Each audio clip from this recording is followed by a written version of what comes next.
Je voulais dans cette vidéo vous parler des limites du développement personnel.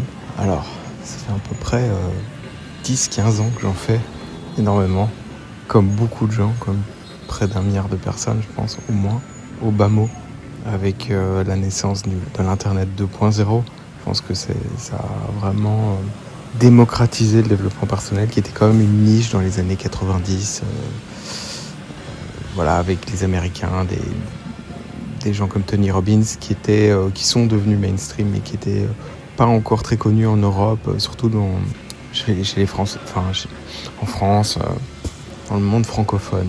Et donc le développement personnel, c'est l'idée d'être la meilleure version de soi-même, de s'améliorer en permanence.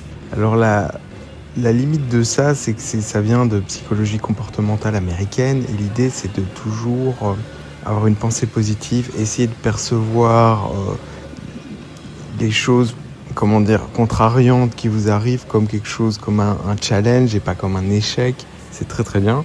Pour autant, il y a eu entre-temps le livre de Mark Manson, L'art de s'en foutre.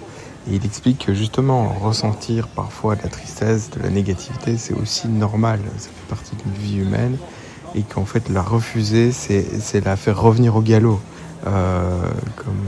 comme dans l'opéra de Carmen. Essayer de fuir l'amour, c'est le faire revenir au galop. Et donc voilà, je voulais parler de ça, je voulais parler du fait que aussi c'est ce sentiment de ne jamais être assez, never enough. C'est de toujours, donc finalement, de pas vraiment vivre l'instant présent et de toujours se projeter dans un futur soi hypothétique qui serait idéal et parfait. Et ça peut effectivement rendre finalement le bonheur est un peu inaccessible finalement. Ça, c'est un peu les limites du développement personnel.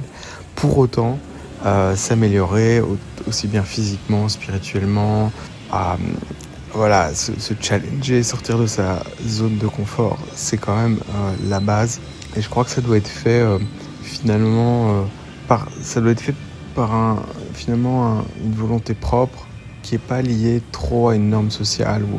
Voilà, parce que c'est vrai que c'est beaucoup les réseaux sociaux qui poussent cela, et je pense que ça peut finalement nous faire sortir de là où on veut vraiment être, de ce qu'on veut vraiment être et de nos valeurs. Donc voilà, si vous avez aimé cette vidéo, commentez et likez, donnez-moi votre avis sur le développement personnel. À bientôt, c'était Anthony.